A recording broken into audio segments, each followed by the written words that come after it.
And here we go. Hello, everyone, and welcome to the first Friday Strong Women, Strange Worlds reading series. Thank you so much for coming out. We are a group of authors supporting authors. Our mission is to elevate the voices of women and other underrepresented gender identity authors of science fiction, fantasy, and horror through events like these bi-monthly virtual quick reads sessions. You can find out more about Strong Women, Strange Worlds in the handout that's going to be showing up in the chat in just a few minutes and by visiting our website. So I'm going to be your host today. My name is Elaine Isaak, or EC Ambrose, and you can find out more about me in the handout as well. Today we're going to feature 6 authors: Lena Nguyen, Sam Taylor, Haley Cavanagh, Martha J. Allard, Jali Henry, and Anne E.G. Nydam, who is also one of our fabulous organizers. A couple of quick notes. You are going to see a link that comes up several times in the chat to our Google survey. Please fill it out and let us know how we're doing, and that is also how you can be added to the mailing list and to win some free books and get swag from some of our authors. Second, there's going to be a slide that appears next to every reader, so you can find out more about them and about the work that they're going to be reading from. We've also added a handout to the Zoom chat that compiles all of that slide information so you can have it for reference later on, and it will be emailed to you after the event. So if you don't get a chance to grab it from the chat, you will receive that later on. I'm going to introduce our first reader. That would be Lena Nguyen. The daughter of Vietnamese immigrants, Lena Nguyen lives with her partner in the alien desert of Arizona. She received her MFA in fiction from Cornell University, where she also taught courses in English, writing, and zombies. She works in game development while she's working on her next novel. Lena, take it away. Hi, everyone. So I'm going to be reading an excerpt for my novel, We Have Always Been Here Today. And the context for this excerpt is that the protagonist's guardian android is named Glenn, kind of a mix between her bodyguard and her chaperone. While he is ultimately a robot, he looks like a human and is extremely close to her and is basically her only friend. Alexia is a girl who has been bullying the protagonist Park for a little while and is now harassing Glenn in this scene. So I will start. Glenn, let's go, she said. You don't have to be so protective, Alexia said, still with that round-eyed look of innocence. I was just trying to make conversation. No one's going to steal your walking vibrator. Park turned to her icily and slapped her, open-handed. The force and suddenness of the blow surprised even Park, who felt as if someone had unhinged her own arm and moved it for her. There was a stunned silence, staring. Even Glenn looked vaguely surprised. Alexia's cheek reddened in the afternoon's golden glow. Then she said, "You bitch," and wound her hand back. Terri Bip made a kind of hooting noise. Park tensed, and her mind leapt through several strategies, discarding them before the next instant had even passed. She wasn't interested in diffusion or escape. More in overpowering Alexia, incapacitating her, teaching her not to do this again.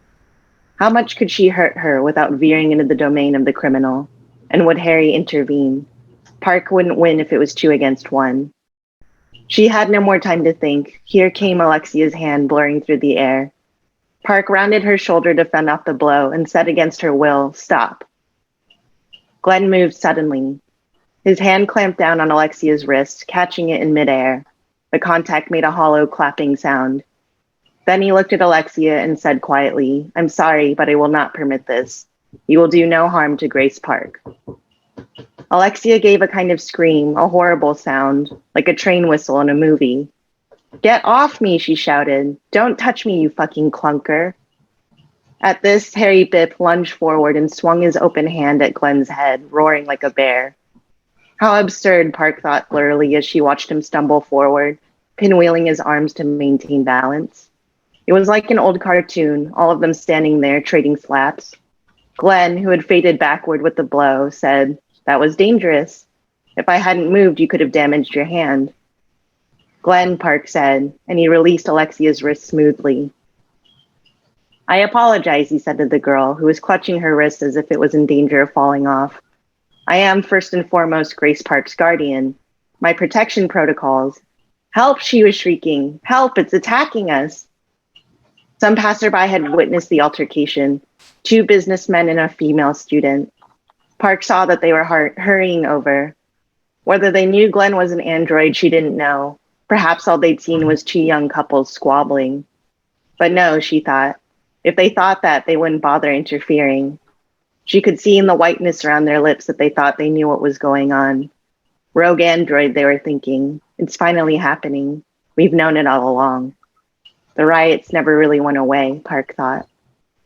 We need to go, she said to Glenn. She touched his sleeve. Where? His voice was flat and calm. She could see the sensors in his eyes spinning, analyzing the situation. They are blocking the only exit from the schoolyard. Into the school, Park said. Wait it out until things calm down. But Glenn was shaking his head. It would not be strategically sound to trap ourselves in a building, he said, particularly one occupied solely by other synthetics. They'd quietly edged back from the center of the commotion by now. Harry Bipp was holding the sobbing Alexia as if she might fall to pieces without his embrace to hold her together. The female student was recording the goings-on with her wrist console, smirking in a tight, nervous way. The two businessmen were listening to Alexia's story, looking over at Glenn and Park suspiciously. One of them was calling someone on their teletooth. You, the one who wasn't calling, said to Glenn. Come here. Stay, Park said. Glenn gave no sign that he had heard the businessman address him. Is that your bot? The man asked. He was young, not that much older than she, a recent college grad, she would have guessed. His arms were too thin for his clear vinyl suit. She said it just attacked her. She attacked me, Park answered coldly. My android just prevented further violence. It's in his programming. I think it's going to have to be taken in. She felt as if someone had injected lead into her spine. I'll see to that, she said. Who are you? We run a robot repair firm, he said, gesturing to himself and the other businessman who was still on the phone. We handle problem bots, malfunctioners. Great, Park said. She suddenly realized that she couldn't unclench her fists. You should turn it over to us. We'll take a look at it and repair whatever's going on in its head. We saw the whole thing. That's not programming. It is. It's not. Look, we'll give you the receipt. You can come pick it up in a day or two. When Park didn't answer, the angle of the man's shoulders sharpened. All she could read was anger and fear in the lines of his body. He swayed as if preparing to charge. You really need to turn it over. If not to us, then to somebody. Defective chaptroids can be a real menace if they're let loose without corrective programming. I am not defective, Glenn said tonelessly. My systems are operating at optimal capacity. The man didn't look at him. It wouldn't know if it was defective, he said to Park. That's the whole point. The part that should know it's malfunctioning is malfunctioning itself. He's fine, Park snapped. Leave us alone. Unless you're the police. Get the police. This was Alexia from amidst the storm of her tears. It hit me. God damn you, Park thought.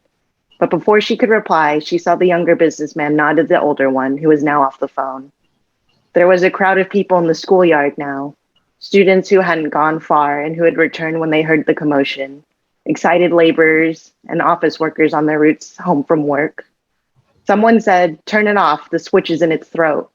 And Park could feel her body drifting in front of Glenn's, stiff, solid, as if she were a glacier. Glenn said quietly, what is the usual procedure in such a case? I don't know, Park said. She couldn't turn to look at him. People were approaching them, hesitantly, trying to see how to move her neatly out of the way. Self-defense is required, Glenn said, prompting. Yes, Park said. It always is. Glenn stepped out from behind her then. There was suddenly something small and black in his hand.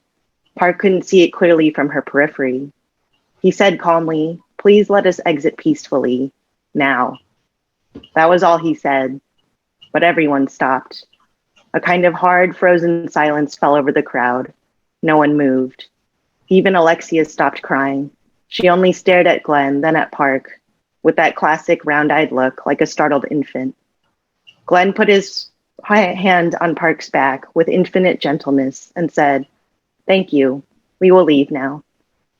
And then they left. The crowd parted for them like water flowing around a rock. Park could feel her shoulders tensing as they passed through, expecting a surprise blow to the face, a hot flash of pain in the back. But there was nothing. No one even turned to watch them go. Why? Park said when they made it a block or two away. She looked behind them, but no one was following. The streets were now empty. She hadn't realized how fast her blood had been thudding that entire time. She could feel her heartbeat in her fingertips. Glenn's left hand was still on her back. It was this, he said, and he showed her his right hand briefly. Park felt the blood drain out of her head. Glenn was holding a gun. And that is it. Wow, Lena, you had us totally wrapped. We're in the palm of your hands. Thank you. After I get off this little chat, I will post Lena's website again so you can find out more about her and follow her and find this book, because I think we're going to want to know. Thank you very much. Thank you. Our next reader is Sam Taylor. Sam Taylor grew up in Arizona's desert and now lives among Connecticut's trees. When she's not writing, Sam spends her time being mom to the world's cutest boys, one of whom we caught a little glimpse of earlier, whirling through dance workouts, and baking too many cakes. She does not possess fire magic, so she says, but does have one fire-colored cat. We Are the Fire is her debut novel. Sam, over to you. Thank you very much. I'm so thrilled to be here today. I am going to be reading an excerpt from the second chapter of this book. At this point in the story, the main characters, Oksana and Prawn, have returned from their first mission that opened the book, and Prawn, who struggles from chronic pain due to the transformations that gave them the power over fire, is suffering a lot, and Oksana and her best friend Anu are trying to get him some help. "This is no place to sleep, Prawn," Anu chided. "Come along, there's a slightly better bed for you in the hospital." Anu took one of his arms, Oksana the other, and together they heaved him to his feet, then staggered toward the red-turreted healing hall. As they waddled, Prawn's legs spasmed, and he let out a keening cry. "Stay strong," Oksana squeezed his hand. When he squeezed back, the knot in her chest loosened the smallest bit, but that knot tightened right back up when they entered the hospital wing on the first floor. Not one physician stood in sight among the linen-covered cots. "We could use some help," Anu called toward the adjoining chamber, where physicians sometimes gathered for meetings. But that room was silent. No one answered her shout. "Should I look around?" Anu stumbled as Prawn slumped against her shoulder. "They can't be far." Oksana shook her head. "I don't need them. Get him on a cot." While Anu got Prawn settled, Oksana snatched a suture needle off a table and used it to pick the lock on one of the many steel cabinets lining the walls. The shelves within were crammed with bottles and jars, none labeled, all different sizes and shapes. She grabbed 3 and poured 2 spoonfuls from each into a bowl. Prawn would need a strong dose tonight. "Stir that well." She shoved the bowl toward Anu and turned to fetch a syringe. Someone stood in her way. Oksana smelled him before she saw him and choked. Rotten eggs, scorched metal. Rotare, the imperial alchemist. His round glasses caught the light until he looked like an insect with enormous gleaming eyes, and his high-collared white lab coat was stained with smears of red, black, and silver. The man's skin was ashen, even his blonde hair peppered through with gray, though his face wasn't wrinkled with age. He peered at the bottles on the table. "Where did you get those?" Acid bubbled in Oksana's throat. She stepped between Rotare and the bowl, drawing herself up as tall as she could. Still, she didn't reach his shoulder. None of the physicians were here to help. "I have a medicine token." She tossed it over. He snatched it in midair, though his hands trembled so badly it was a miracle he caught it at all. His brow furrowed as he stared at her. "None of those bottles are labeled. How did you figure out which to pick?" "I know some things about chemicals." Even as a young child, Oksana had already been experimenting, before being kidnapped for this army. Peering over Oksana's head, Rotare studied the bottles she'd selected, then snatched the bowl from Anu's hands and examined the mixture inside. A slow smile carved across his face. "Indeed, you do." When Oksana didn't grin back, Rotare turned to Prawn, looking him over as he might a rotted cabbage in the market. "Injured in that fight with the imps? There's a mess that will have heads rolling. At least my demon's tongue saved the day. With proper help, I could really change this country." He peered out the window, frowning toward the palace glowing in the distance. Oksana clenched her jaw. fighting to keep her temper in check. Rotare's wretched work was the reason Prawn was sick. Nayar needs his medicine. The man unlocked another cabinet and selected a syringe. Oksana reached to take it, but Rotare clucked his tongue. Now, you've already crossed a line, poking through the cabinets. Don't make me report you to the commanders. I will administer the dose. Oksana didn't trust him with needles. She didn't trust him near Prawn. But another spasm tore through Prawn, and he thrashed on the cot, crying out. Rotare wagged the syringe like a scolding finger. Don't you trust your own work? Biting her tongue, Oksana watched Rotare fill the syringe from the bowl, then stick it into a vein in Prawn's arm. As the medicine poured into him, Prawn sighed, his breath evening into the steady rhythm of sleep. It worked. Rotare tossed the used syringe into a vat of pure ethanol. Disappointed? Oksana asked, but the rising light in the man's face spoke the truth. Not dismayed, delighted. The alchemist rounded on her, peering with an intensity that sent chills down her spine.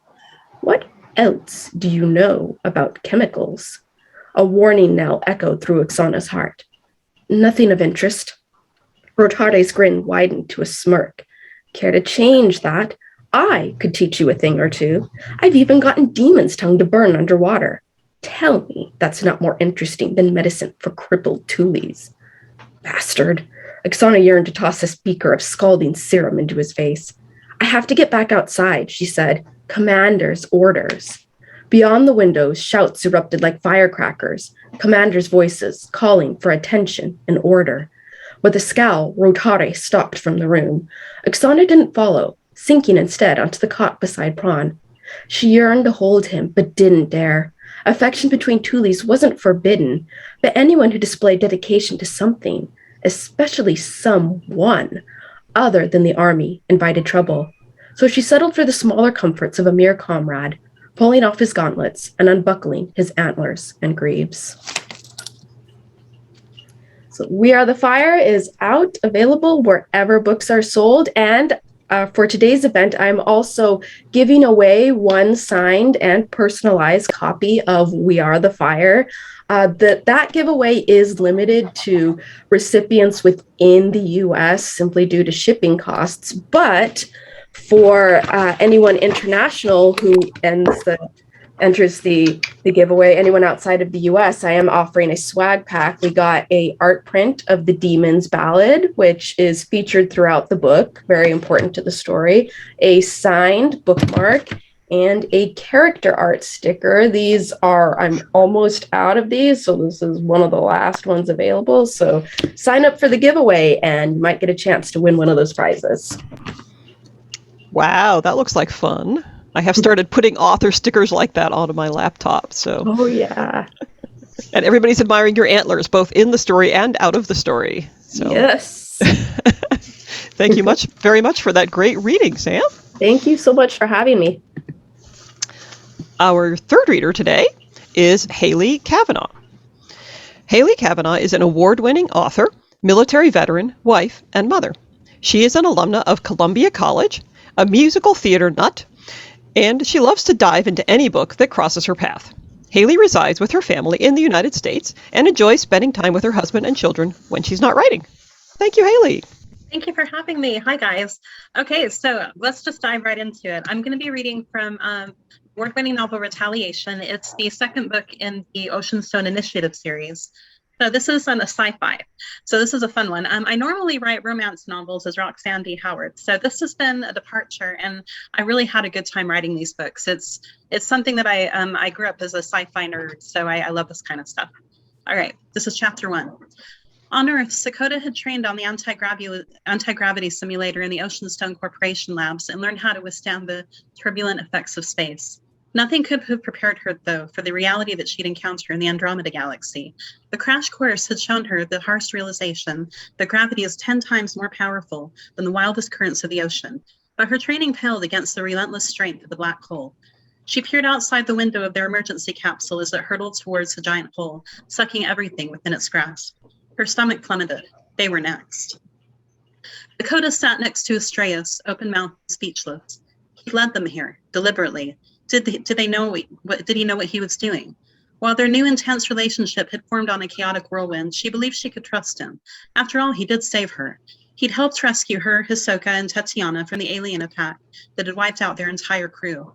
I must have missed the part in the Dangerous Destinations catalog where we take the scenic route and get swallowed by a black hole, Hisoka said from the pilot's chair. I'm going to have a word with the tour guide. He turned around and looked at her. Can I consider this a free perk? Sakota shook her head. Forget perks. This is the trip. I hope you're strapped in. She and Estrella sat in the 2 seats behind him and the co-pilot. Hang on. Hisoka turned back around and keyed in some commands out of sight. The visual zoomed and locked in on the black hole. I thought black holes were supposed to be colorless. What's this swirling, shimmering stuff around it? Universe confetti? No. She buckled in her harness. Swirling accretion disk X-ray binaries. As matter accelerates toward the event horizon of the black hole, they form, trapping in light.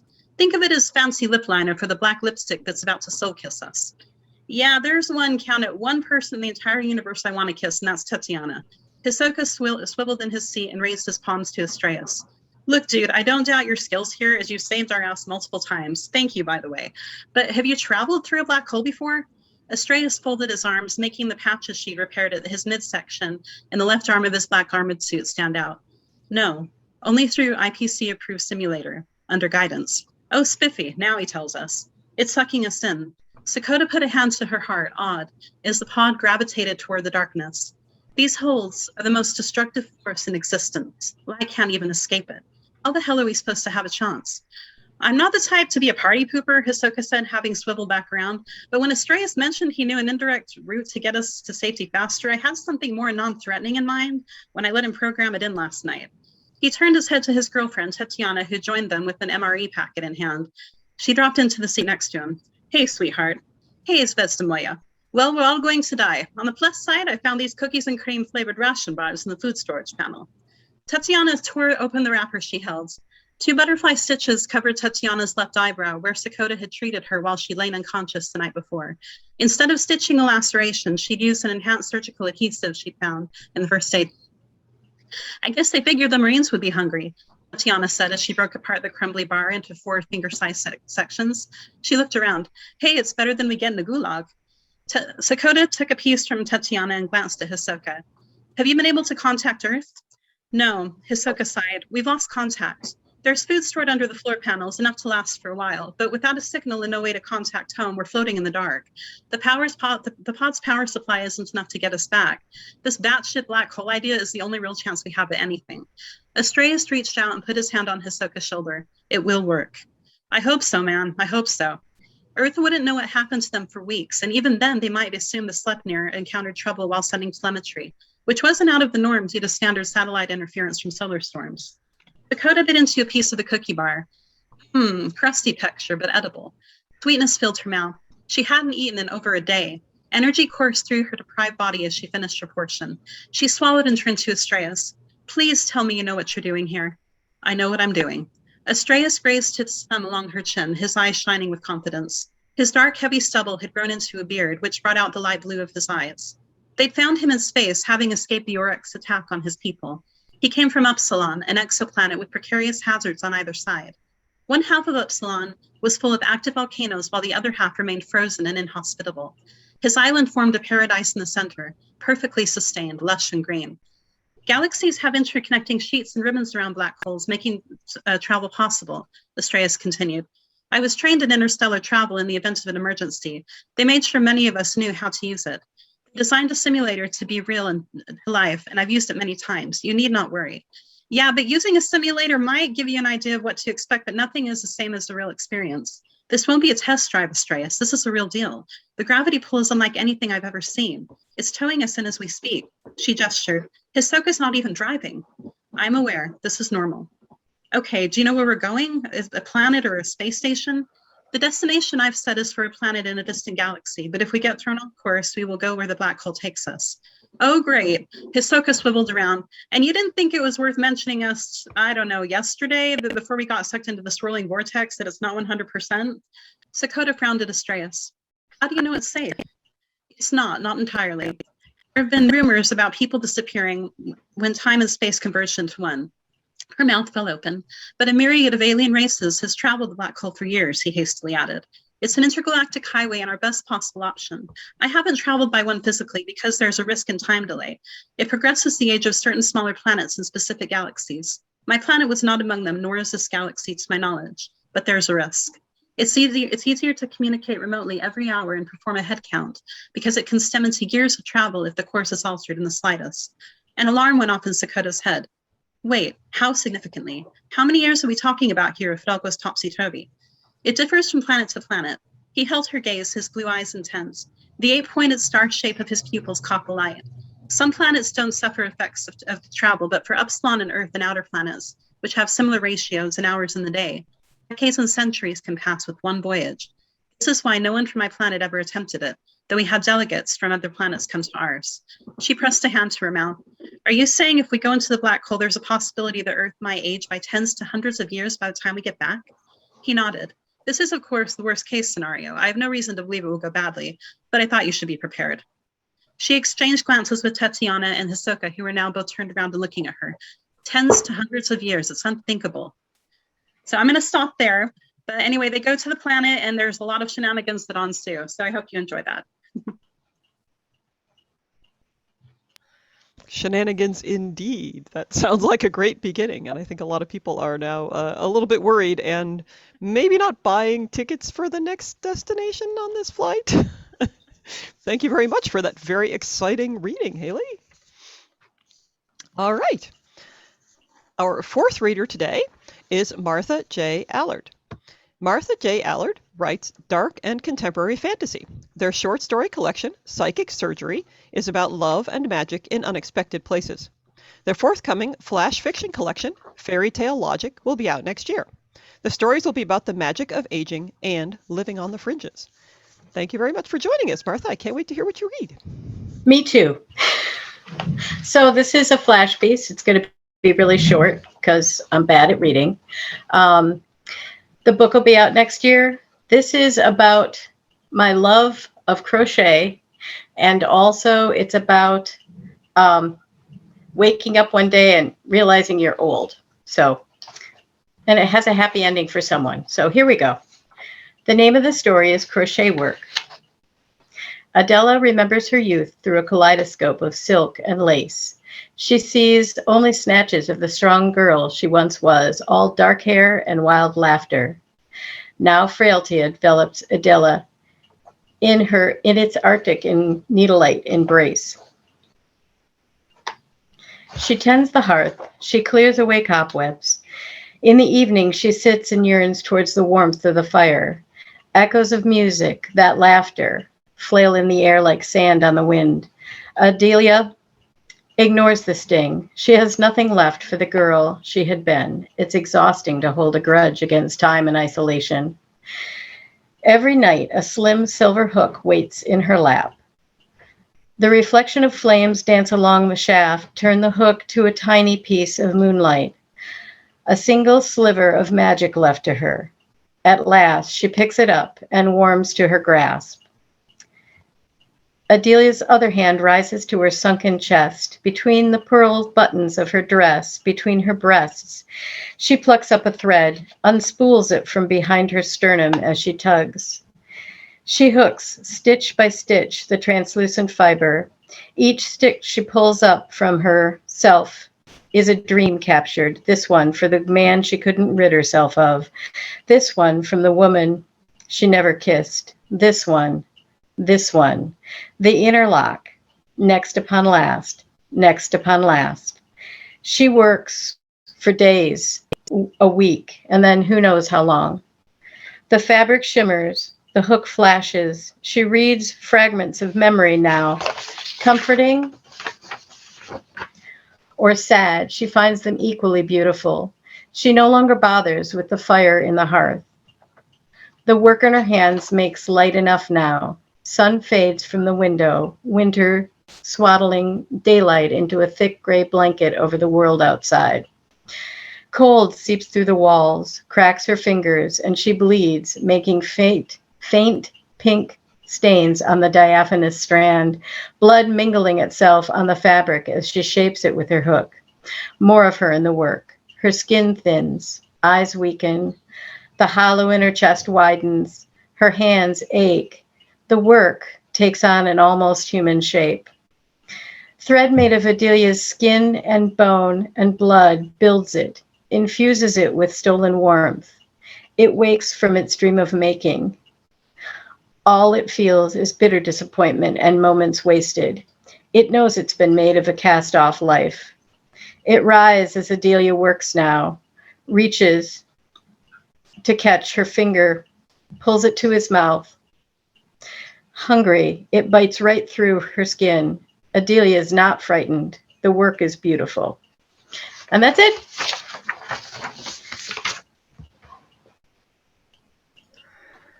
Wow. You just blew us away. In how many words? Under 600. That was beautiful. Thank you so much for sharing. I will look forward to seeing more of your work. Wow, okay. And the person who has to follow that is Jali Henry. Jali is half English, half South African. Her World Breacher trilogy incorporates her grandmother's Sotho-cultural heritage. Jali's novels feature diverse characters and combine gritty realism with paranormal fantasy. She lives in London with her husband and daughters and dreams of quitting her assistant day job to write full-time. Jali, take it away. Thank you so much. I'm really glad to be here. So today I'm going to be reading from the first novel in my Arcane Witches series, which is called Cursed Charm. It actually comes out today, and it's so hot off the press that I haven't even updated my website yet. That's on my list to do for tonight. So the excerpt I'm reading is set in London, and it takes place a few days before Halloween.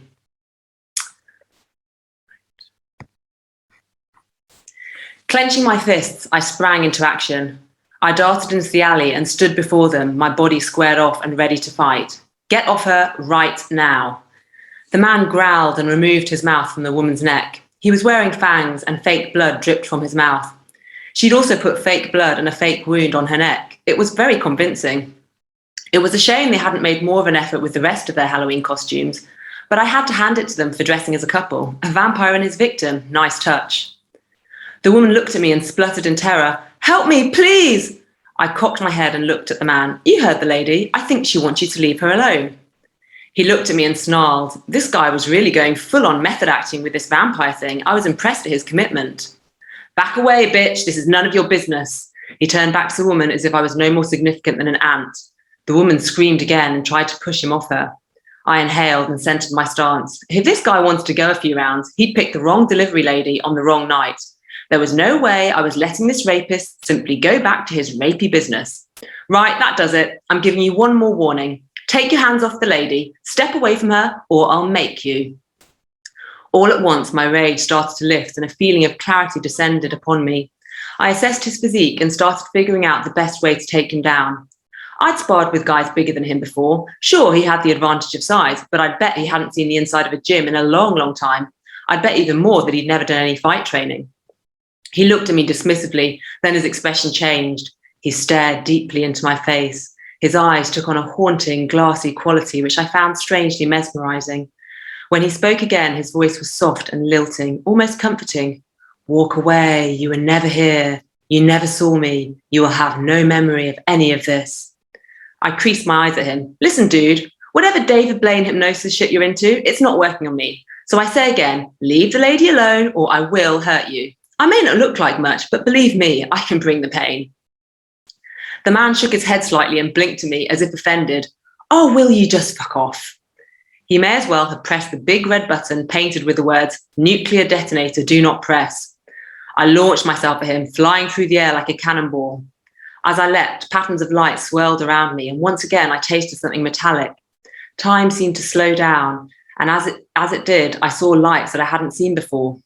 The lights I normally saw were orange, but these were silvery, and they seemed to be coming from the man. I felt my face crease with confusion, but I was simultaneously seized by an instinct I couldn't understand. I had a powerful urge to open my mouth. It was a feeling I couldn't suppress or ignore. I opened my mouth and the silvery light poured into me. It felt gloopy and warm, as if it was a physical substance. A feeling of raw energy flooded my body, and I felt more confident than I ever had done before. I landed in front of him, crouching in a lunge. My fists touched the ground, supporting my weight on straight arms. I flexed my muscles and twisted my neck. It clicked and cracked as my shoulders rippled with force. Power surged through me. I sensed that I was stronger, faster, more agile. It was a feeling I'd yearned for my entire life, and now here it was. I felt invincible. I raised my head and looked at the man from beneath my brow. I cocked my head to the side and smiled. Then I pounced on him. Consumed by bloodlust, I sank my fingernails deep into his flesh. He responded by slashing at my forearm, creating a nasty gash. Blood blossomed from my wound, but I didn't care. I was dimly aware of the woman screaming beside us as she sank to the ground, but I wasn't focused on her. All my attention was on the man. I had him in my grasp, and he was going to pay for attacking a woman. I'd make him suffer. I wasn't a little girl anymore, and I would never stand by and watch mutely ever again. I opened my mouth, baring my teeth like a wild animal. I was a predator, and he was my prey. Then I caught sight of the man's eyes. His fake teeth must have fallen off, as his canines were normal now. He looked at me with an expression of unbridled terror. Grabbing me around the waist, he slammed me into the wall sideways. He pressed one cold, clammy hand against the side of my head and ground it into the wall. I growled at him. He clenched his fingers into my hair, pulled my head back and smashed it into the wall once more. I saw stars, but it only added to my fury. Then, with what seemed like a colossal effort, he wrenched himself free of me and sprinted off. I whirled around, my muscles primed to follow him. He was already out of sight. He moved faster than anyone I'd ever seen. How was he doing that? Had I imagined how fast he'd moved? I was certainly feeling a little strange. I was clearly having another episode. But it was unlike any episode I'd ever had before. As I watched him disappear into the night, I caught sight of a woman on top of the building opposite. In spite of the darkness, I could make out her every feature. She was as small as a child, with Bob's dark hair and an expression of grim determination. She stood watching me, her coat flapping open in the wind. Our eyes met for a moment, and some kind of understanding passed between us. It was as if I knew this woman. She felt like family, and yet I was certain I had never seen her before. I watched as she leapt through the skyline onto the adjacent building and then bounded off over the rooftops. I rubbed my eyes in disbelief. This night is getting stranger and stranger. Now that the man had gone, exhaustion took over me, and something else, disorientation. He'd hit my head pretty hard and my vision was blurring. I had a pounding headache. I touched my head and felt something warm and sticky. Bringing my fingers down towards my face, I saw they were wet with blood. Shaking my head, I blinked and tried to come back to myself. I looked down at the woman slumped in the dirty, wet gutter. She cowered away from me. Please, please don't hurt me. I looked at her in confusion and took a step forward. My legs felt shaky. My former strength and power had completely deserted me, and I realized I probably had concussion. Please, I have children. She held her hands in front of her face to shield herself. I'm not going to hurt you, lady. I was helping you. It's that guy you need to worry about, Mr. Rapey McRapeface. She began to shake. Tears were rolling down her face. Whatever you say, just please let me go. I won't tell anyone what you are. What do you mean, what I am? Exactly. I won't tell anyone. I had no idea what she was talking about. Perhaps she'd had too much to drink, highly likely on a Friday night in London. Or maybe she was just crazy. I played along with her delusion. Okay, yeah, sure, don't tell anyone. She got up slowly, trembling all the while, clutching her handbag close to her chest like a protective shield. She sidestepped her way out of the alley as if exiting a tiger's cage. She kept her eyes on me the entire time. It was almost as if she expected me to attack her. I couldn't believe how weird she was acting. I just saved her from a sexual predator, and she was acting as if I was the one she should be scared of. As soon as she was clear of me, she ran off in the opposite direction to my bike. She was running as if her life depended on it. I stared at her back, feeling detached and numb. I was probably in shock. At that moment, I remembered the takeaway, still in my bike, and my chest deflated. It would be ice cold by now, and my pay would be docked. Could this night get any worse? That's what I get for helping someone. That's it. Wow, that was phenomenal. Love how you brought us right into that very particular viewpoint.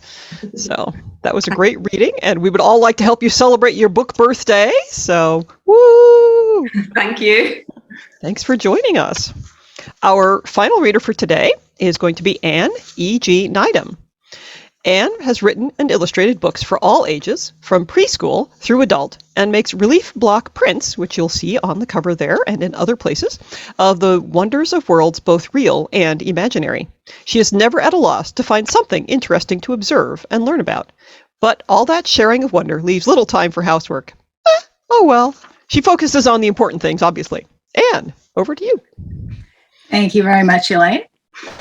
So the book I will be reading from, I will just read you the full title, and that tells you everything you need to know. It's called On the Virtues of Beasts of the Realms of Imagination, Their Features, Habits, and Dispositions, and the Valuable Lessons for Our Own Lives to be Learned Therefrom, illustrated by the author with numerous relief block prints of various wonderful creatures taken from her own true and accurate observations and experiences while exploring the fantastic realms. So I will have time to read you 3 of the creatures in this bestiary today. And we will start with the umbrellophant. The umbrellophant is a beast native to the rainy regions of the world. They use their umbels not only to protect their heads from excessive rain or sun, but also to slow their descent when they leap from high places. Truly, it is a marvelous sight to witness a herd of umbrellophants floating from a mountaintop, appearing as light as dandelion down, until they reach the bottom and the ground shakes with their impact, and the puddles splash in fountains beneath their massive feet. Not only for themselves do the umbrellophants extend their umbels, however, for they are most welcoming beasts. Should another creature desire refuge, the umbrellophant will gladly make room, so that it is not uncommon to see a number of smaller birds and beasts accompanying an umbrellophant, pleased to find shade from the searing sun or shelter from the pelting rain. The ancient writer says, when caught by a shower, forgetting all fears, they stand underneath the umbrellophant's ears. From the umbrellophant, we can learn the importance of welcome and of making others feel accepted. Perhaps it is most especially important to welcome those who are not just like ourselves, for an umbrellophant's shelter is of far greater importance to creatures who have no umbels of their own, and a kind and welcoming word is of most importance to the stranger. Next, of the Ninkinanka. The Ninkinanka is a fearsome monster dwelling in the swamps and rivers of Western Africa, especially the Gambia and Senegal. Although it is seldom seen, its presence is known, and children are warned never to enter the swamps alone, lest the Ninkinanka devour them. Imagine how easily even a huge beast can lurk in the muddy pools among the roots and weeds, watching and waiting for unwary prey. A swirl of movement in the humid, heavy air, a swish of the turbid water, and suddenly the scaly neck rears up, the horns slash, the powerful teeth clamp on flesh, and another victim disappears beneath the churning water. Surely no one should enter the swamp without being warned of the Ninkinanka. The world is full of dangers, and every child must learn to face them. Some risks are necessary and help us stretch our abilities and strive toward our dreams, but other risks are foolish and unhealthy, leading us to excessive and purposeless danger. Everyone must learn to discern between the two, and the Ninkinanka therefore signifies the hope that all parents have for their growing children. Don't do anything stupid. And finally, we have of the Hercynia. People have long feared the great deep forests of the world, dark realms woven of trees and shadows, terrifying unknown beasts, and labyrinthine pathless ways. It is in such forests as these in the north of Europe that Hercynias dwell, birds with shimmering feathers that glow brightly in the darkness. Hercynias are not merely beautiful, and one must not value their feathers for mere beauty because they use their light to guide lost travelers through the forests. Even a single feather fallen from a Hercynia continues to glow, still marking the path once the bird itself has flown ahead. I myself, when a traveler, was once lost in a dark forest, seeing no way out of the tangle of shadows. I despaired in the night until I saw what looked like a very star fallen from the heavens to light the way. It was a glittering bird, flying before me from branch to branch and dropping as it went, feathers along the path. When, thus guided, I finally reached the edge of the wildwood and wept with relief to see the light of dawn spreading across the broad open hillside that led home, I turned to see the Hercynia loose one last feather as a farewell gift and flit away, a shooting star, back into the depths of the forest to guide another. I have kept that feather always since then, and still it glows softly in the night to remind me of that hope. The Hercynia teaches us that even in times of darkness, we can follow the light. You must not panic or give in to despair, believing that you are alone in the darkness. Neither should you outrun your guide, believing that you know your own way ahead. Rather, have faith that the light can guide you, one step at a time, ever toward the love that is home. So thank you very much. There we go. Thank you so much, Anne. That was beautiful. I really love seeing those illustrations. They're even better if you get to hold the book in your hands. So definitely one to look for. And at this point, we have finished with our fabulous readers for the day. I want to thank everybody who came and joined us in the audience and our amazing readers. That was certainly a wide variety of works. And they are going to stick around. Our authors will stick around for a few minutes to answer your questions. So if you have questions, you can put them in the chat. I'll also invite you in just a moment to unmute. But in the meantime, make sure that you have grabbed the handout and fill out that feedback form so you can get into those giveaway items. Our next event will be October 21st at 5 p.m. That'll be a Thursday at 5 Eastern Time. I'm going to put the pre-registration link over there in the chat so you can sign up and make sure that you join us for our next round of amazing authors.